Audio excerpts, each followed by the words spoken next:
saya Izati Fulki, nomor BP 2010-433-002. Halo, saya Nafia Suci Rahmanda, nomor BP 2010-43-3022. Halo, saya Nilam Salma Sabila Putri, nomor BP 2010-43-2028. Halo, saya Miftah Aulia BP 2010-43-1018. Kelompok kami akan membahas tentang bencana keruntuhan populasi. Pengantar teori bifurkasi. Sebelumnya, kita akan mengenal apa itu populasi. Populasi adalah kelompok organisme yang memiliki sifat dan karakteristik yang sama dari spesies yang sama dan dapat berproduksi di antara organisme yang tinggal di wilayah geografis di wilayah tertentu. Ekologi merupakan cabang ilmu yang mendasar dan berkaitan dengan kehidupan sehari-hari.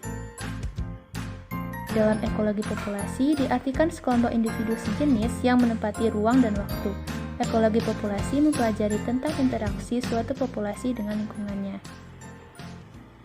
Densitas suatu populasi merupakan suatu nilai yang dinamis karena berkaitan dengan penambahan dan pengurangan jumlah individu di dalam populasi, sehingga populasi menjadi hal yang menarik yang dapat dibahas dalam bidang ilmu matematika. Permasalahan tersebut dapat diselesaikan dengan model dalam persamaan diferensial yang memberikan gambaran tentang laju perubahan jumlah penduduk terhadap waktu.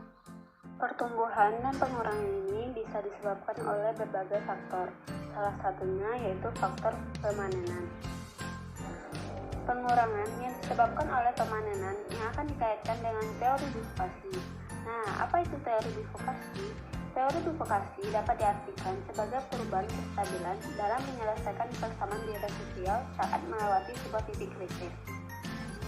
Hasil dari bifurkasi akan terlihat pada diagram bifurkasi yang mana diagram ini akan memperlihatkan semua titik kesetimbangan dari persamaan diferensial sebagai fungsi dari sebuah konstan atau parameter bifurkasi. Hasil pemodelan akan ditentukan dalam bentuk kurva.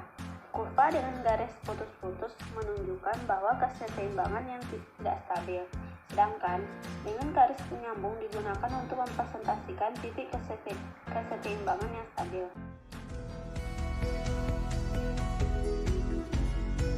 1. Temukan semua kesetimbangan dan tentukan nilai H yang masing-masing stabil atau tidak stabil.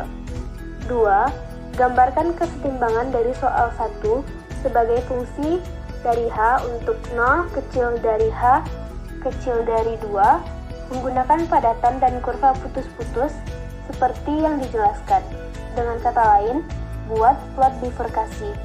Jelaskan dengan kata-kata apa yang terjadi pada ukuran populasi yang diprediksi saat H meningkat terus-menerus dari H sama dengan 0 ke H sama dengan 2 populasi awal. Jelaskan dengan kata-kata bentuk tingkat kehilangan melalui pemanenan sebagai suatu fungsi ukuran populasi dalam persamaan 2. Mengapa formulir ini merupakan cara yang tepat untuk memodelkan pemanenan? Beri plot bifurkasi. Soal yang ke-6, jelaskan yang terjadi pada ukuran populasi yang diprediksi saat H meningkat terus-menerus dari H sama dengan 0 ke H sama dengan 2, yaitu populasi awal plus.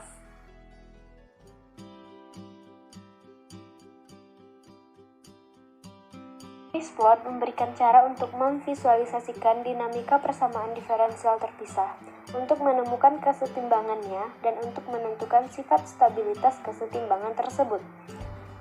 Suatu nilai disebut titik kesetimbangan ketika pada nilai tersebut tidak terjadi perubahan nilai pada variabel terikat ketika didiferensialkan. Pandang definisi persamaan diferensial terpisah berikut ini, yaitu dy per dt sama dengan gy. Titik kesetimbangan adalah nilai-nilai konstanta dari y yang dilambangkan dengan y bar, sehingga dy per dt sama dengan 0 ketika y sama dengan y bar.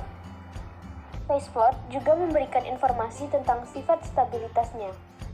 Stabil lokal jika G aksen Y bar kecil dari 0 dan Y bar dikatakan tidak stabil jika G aksen Y barnya besar dari 0. Jika G aksen Y barnya sama dengan 0, maka analisisnya tidak dapat disimpulkan. Model dinamika populasi sebagai berikut. Gn per dt sama dengan Gn sama dengan 1 dikurang n per 2 dikali n kurang Hn. Populasi berkembang mengikut model persamaan logistik tanpa pemanenan dengan ukuran n kali 10 pangkat 4, bergantung dengan waktu yaitu dalam bulan, dan H adalah persentase tingkat pemanenan per kapita. Sesuai definisi, n bar dikatakan sebagai solusi titik kesetimbangan jika Gn sama dengan 0 dan ketika n sama dengan n bar, sehingga dapat dituliskan sebagai berikut. Jadi, titik kesetimbangan dari persamaan diferensial model pertama tersebut adalah saat n bar sama dengan 0 atau n bar sama dengan 2 dikurang 2H. Nilai titik kesetimbangan pada saat n sama dengan 0 akan stabil jika G aksen 0 kecil dari 0. Sehingga 1 dikurang H kecil dari 0. Artinya, akan stabil jika H besar dari 1 dan tidak stabil jika H kecil dari 1. Pada misal, maka dapat disimpulkan bahwa titik kesetimbangan n bar sama dengan 0 nilainya akan stabil ketika H besar 1, sehingga digambarkan dengan garis lurus, nilai tidak stabil ketika H kecil 1, maka ditandai dengan garis putus. Berbeda dengan n bar sama dengan 0 untuk nilai kesetimbangan n bar sama dengan 2 dikurang 2H.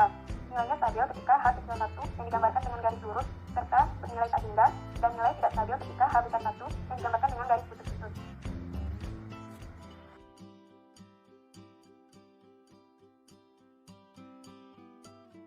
Perbedaan antara model pertama persamaan dengan model kedua persamaan adalah pada bentuk tingkat pengurangan yang disebabkan oleh pemanenan. Misalkan, Pn sama dengan H dikali N per N tambah 1. Maka, pemodelan yang masuk akal untuk tingkat pengurangan yang disebabkan pemanenan karena menggambarkan tingkat pengurangan lebih nyata, yang mana tingkat pengurangan akan kecil untuk nilai N yang kecil dan akan cenderung naik menuju sebuah konstanta positif H ketika P menjadi sangat besar, sehingga H kecil konstanta positif. Grafik Pn bergerak mulai dari P0 sama dengan 0, bergerak monoton naik karena P aksen N besar dari 0, kemudian terus bergerak menuju batas atas H, karena limit N menuju tak hingga sama dengan H. Sesuai definisi, n bar dikatakan solusi titik kesetimbangan jika Gn sama dengan 0 ketika n sama dengan n bar. Kemudian, titik kesetimbangan akan diperoleh saat n bar sama dengan 0, sehingga n bar sama dengan setengah plus minus setengah akar 9 dikurang 8H.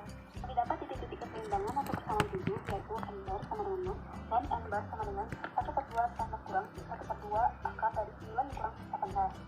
Untuk menentukan kestabilan titik-titik keseimbangan, perlu dicari turunan Gn terhadap n dengan mengasumsikan n sama dengan n. Gn bar sama dengan 1 dikurang n bar per 2 dikali n bar dikurang H dikali n bar per n bar tambah 1 sama dengan n bar dikurang n per 2 per 2 dikurang H dikali n bar per n bar tambah 1. Maka didapatkanlah turunan dari persamaan tersebut, yaitu min n bar ditambah 1 dikurang H per n bar tambah 1 pangkat 2. Setelah didapatkan persamaan 8 dan 9, maka disubstitusikan nilai titik keseimbangan 8 ke persamaan 9. N bar sama dengan didapatkan hasilnya sama dengan 1 dikurang H. Itu nilai titik keseimbangan n bar sama dengan 0 akan stabil jika hanya bersama 1 dan tidak stabil jika hanya bersama 1. Sedangkan hasil n bar sama dengan 1 per 2 tambah 1 per 2 kali akar 9 dikurang 4H didapatkan di hasilnya, yaitu H kurang nilai 8, dan nilai titik keseimbangan akan stabil jika hanya kecil dari 9 per 8 dan tidak stabil jika hanya besar dari 9 per 8. Dan untuk n bar sama dengan 1 per 2 dikurang 1 per 2 kali akar 9 kurang 8H, maka dapatkan di asalnya, yaitu H kurang 1, dan nilai titik keseimbangan akan stabil jika hanya kecil dari 1 dan tidak stabil jika hanya besar dari 1. Pada Maple terlihat bahwa terdapat nilai yang tidak stabil memisah nilai yang stabil. Maka dua titik kesetimbangan akan berubah secara kontinu sehingga saling bergabung dan menghilang satu sama lain. Hal tersebut terjadi karena terputusnya atau diskontinunya model prediksi seiring berubah parameter bifurkasi.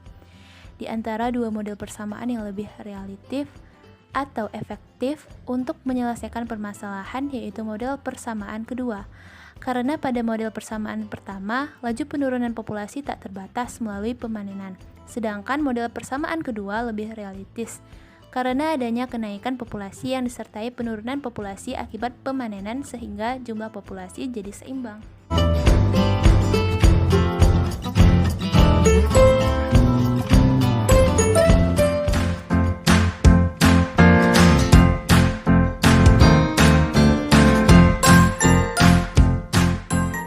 Created using Powtoon.